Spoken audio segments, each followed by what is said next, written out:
into a liquid, and that's what we're going to witness here today. This is a water droplet that you're going to see, and in this water droplet, a frequency is being pumped into this water droplet. As the frequency is mirrored in the droplet, you'll actually see the geometric patterns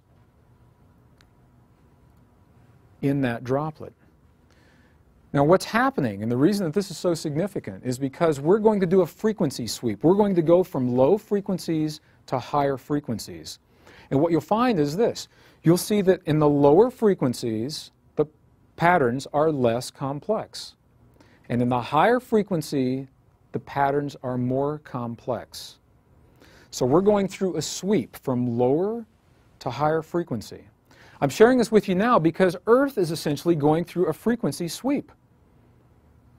Our fundamental pulse, our base pulse that has hovered around 7.8 cycles per second, now is changing. And again, there's a lot of controversy about what the change is, and we're witnessing the change. As we go through our planetary shift of this pulse, patterns of energy must change to respond to that, just as patterns of energy in this water are changing to respond to this pulse.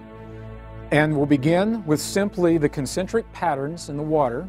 As the frequency begins, every once in a while we'll reach a key threshold resonance, such as that moment right there. And in that key threshold resonance, the entire pattern morphed into a more complex expression of itself, simply because the frequency changed.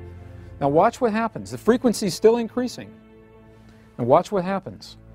As we reach another key threshold resonance, this entire pattern will morph into a beautifully and more complex pattern of itself, again and again.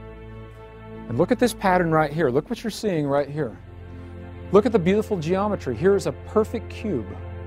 There's a perfect tetrahedron, a star tetrahedron. In 2 dimensions, we've got the octahedron. Very powerful images of sacred geometry held in place simply because we've achieved the vibratory pattern that allows that in this water droplet.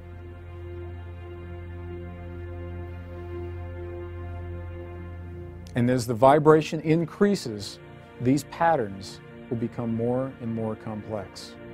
You can see the pulse from where you are. Can you see the pulse actually in the water?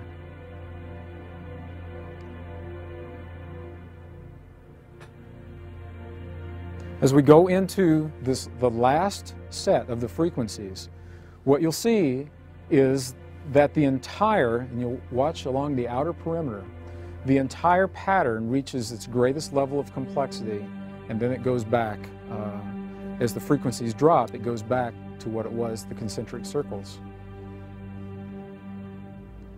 as it was originally. It almost looks alive. You know, you've been offered many times the concept that thought is vibration. Have you ever considered that emotion is vibration? Feeling is vibration. We are always feeling something. We are always emoting something. We may not always be aware of what that is.